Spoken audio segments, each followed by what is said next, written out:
guys, today I wanted to do a talk on how much help to give your child when they are in their first few stages of communication. So maybe you're teaching them sign, maybe they're at their words, but you're trying to get them more words and you want to work with them at home.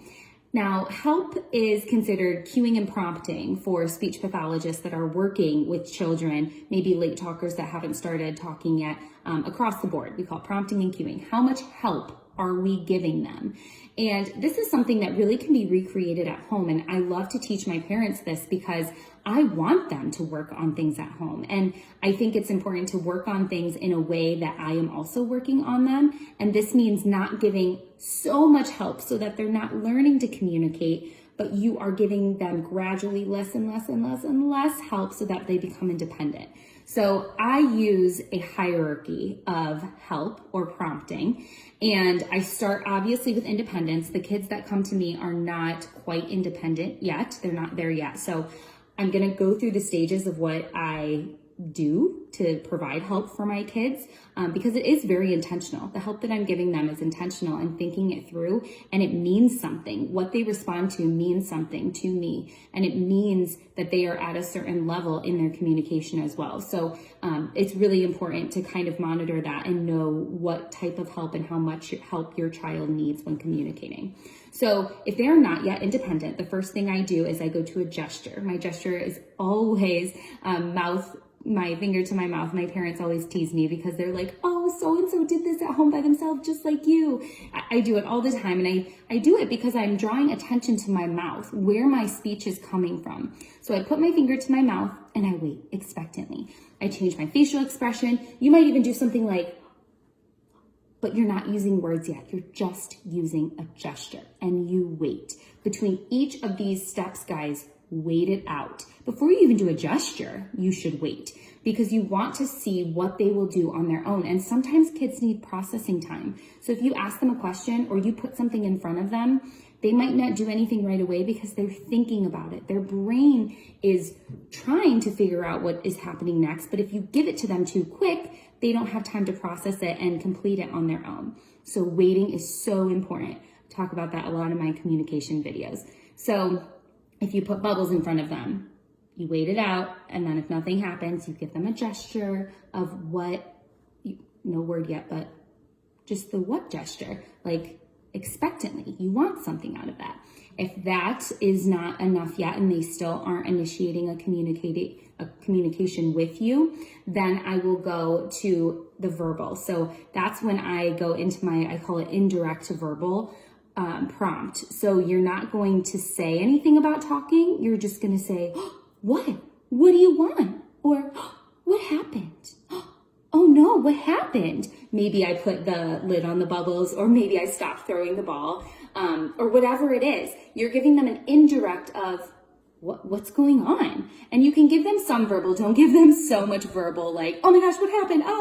Don't give them overload, but give them a question of what's going on here. That's indirect. Then you would go to a more direct verbal prompt of what do you want? Or even use your words, or tell me what you want. So then you're using words like tell and words and talk and things that they will start to recognize as ways that they communicate. So you're using those words that they know that they need to use speech or sign or whatever it is to communicate with you. So that's a more direct verbal prompt. The next thing I would do is do a partial verbal prompt if they're still not quite answering my question. A lot of my kids, when I ask, what do you want? Will just repeat me, what do you want? And they will actually tell me. So I will give them a partial verbal model or partial verbal prompt that tells them the carrier phrase, I call it. So I'll say, I want. You're giving them a verbal sequence or a verbal routine. And if you do this over and over again, they'll start kind of filling it in. So maybe you're looking for the word more. Maybe you're looking for a drink or juice or goldfish, whatever it is. You give them a carrier phrase of I want, or older kids that you're learning vocabulary with, I see, and then they fill in the word. Now, kids might not be there yet. They might still not say anything, or they might repeat exactly what you're saying but not fill it in. So that's when I usually go to choices. So I'm giving them a model but I'm not yet giving them the full model because I'm saying more or all done, or I could say juice or water. So you're giving them the model of the word, but you're pairing it with another one so that they still can initiate what they want. And that's still communicating. Again, some kids might still repeat. They're not there yet of doing it on their own. So that's when you would give them the model of juice, and you would have them repeat it, or I want juice, or more, or whatever it is. Again, you can use this with sign too. So you're waiting it out.